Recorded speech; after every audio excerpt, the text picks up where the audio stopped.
Hey, what's going on, guys? I'm Stechauner from Saturn, on tour right now with Despised Icon, Carnifex, Fallujah, and Lorna Shure. I'm going to take you into the drum kit I'm playing on this tour right now. The snare is a 13-inch by 7-inch depth G maple snare by Tama. G maple, so it's super thick. This snare's got just like a big fat bottom end sound with like a really good crack on it. Drums, I use Star Classic drums. At home I have Star Classic maple. That's actually what this orange sparkle tom is a Star Classic maple. But on this tour I'm actually loaning out from Tama. The kick drum's an 18-inch and the floor tom I'm using is a 14-inch. I have a 22 and then a 16-inch floor tom at home. But we pack real tight. We don't use a trailer, we have a van, we don't have any cabs. And so they were cool enough to loan me out these drums just to kind of like make everything fit a little bit better. And they've been working out super great. Those drums are made out of Babinga, and then these two are made out of maple. Definitely woods play like a huge part into just like what sound you're getting. Maple's like a real like warm, kind of a brighter sound. And then Babinga is like a really deep, low, kind of like thuddy sound. I prefer maple. Babinga's great though. As far as the kit goes, on these kind of tours it doesn't really matter because I don't mic it up, I just use a trigger anyways. But actually the 18-inch kick has been really good for triggering just because it's smaller and it's a lot tighter. So it's a lot more responsive for when I do double strokes on the kick. Yeah, so heads I use exclusively Remo. I like coated heads a lot, so I've got the coated Emperor X on the snare, just coated Emperors on the tom and the floor tom, but you got all my electronics on there so you can't see it. Kick is just a coated Power Stroke 3. Resonant heads are all Remo too. Yeah, they're sick. On the road, I change heads around every 2 weeks. A lot of drummers won't change them at all. You know, like the huge name drummers, like in huge bands, you know, will change them like maybe every day, every other day. But yeah, for me, every 2 weeks, and I keep them sounding pretty good. Yeah, I actually just changed these last night. So for anybody watching the show tonight in Chicago, you're gonna hear some fresh skins. So all of my hardware around the kit is Tama Road Pro hardware. For the pedals, right now I'm actually using Pearl Eliminators. They're just old chain drive pedals. I used to use Axis pedals, and they're great for like metal and for double strokes and like really speedy stuff. But when it comes down to like anything other than that, I just personally was never really comfortable on them. These pedals though, like I can play single foot stuff and non-metal stuff really well. And then double strokes, I was able to just get them down on these pedals. So yeah, that's what I'm using right now. They're super cheap. I got them for like $100. They were floor models. Aside from like this tour, I used Tama Iron Cover and Speed Cover pedals too. But yeah, for right now, these are what I'm rocking. Cymbals. So I use Meinl cymbals.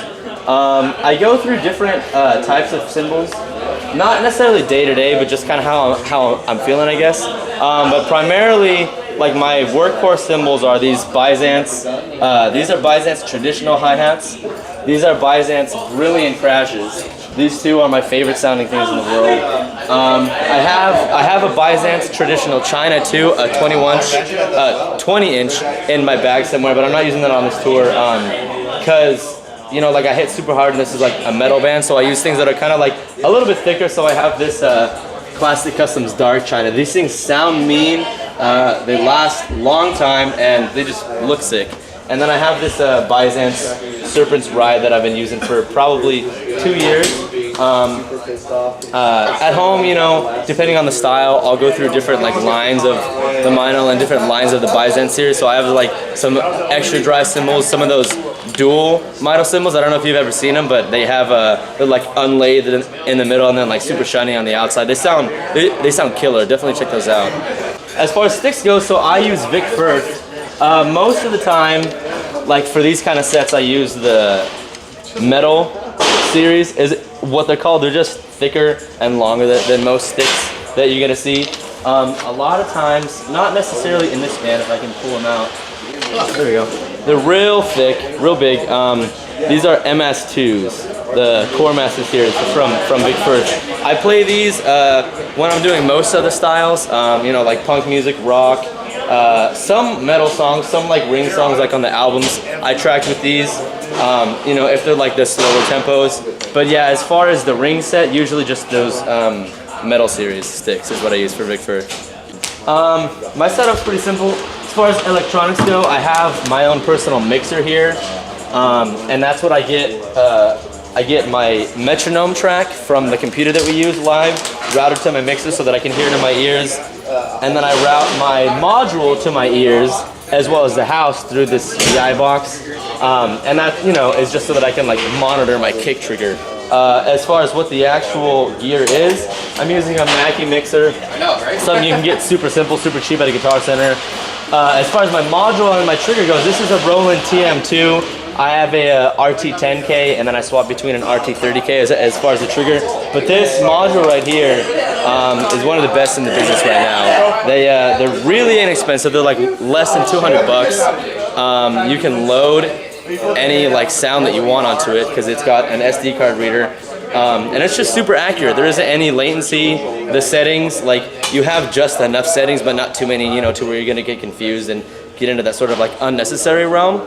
But yeah, this has definitely been my favorite module using so far, and a lot of drummers I know are switching over to it. Yeah, I use in-ears. Right now I use just Shure Se215s. They're around like $100 you can get them at, you know, any music store, Guitar Center. They work really well. You know, they're like more or less entry-level in-ears. I don't necessarily endorse any specific company, at least right now. But yeah, for now, that's what I use, is the Se215s. For microphones, what I bring on tour is, this is a Shure Beta 57.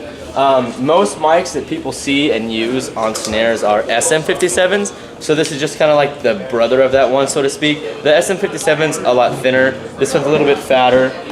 You get a bigger sound. They're both great. I have an SM57 too at home. It just depends on what style I'm using, but for this, I like this mic.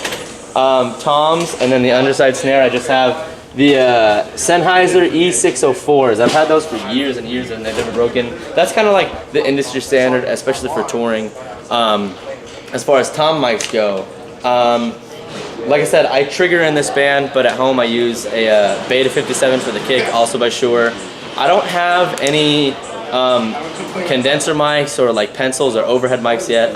I had a few that were in like an entry-level, like mid-grade pack that I sold, and once I get home from this tour, I'm gonna get some ones. I'm not exactly sure what I'm gonna get, but as far as what I've got now, that's what I have. Hey guys, thanks for checking out my gear. Keep on track with us. Our new record's coming out, summertime, Reese Saturn. Follow us online, social media. Aaron Stechauner for me on Facebook, Aaron Stechauner on Instagram, YouTube, pretty much any social media outlet, Aaron Stechauner. Makes sense. Yeah, catch us on the road. We've got about 2 weeks left on this Despised Icon tour.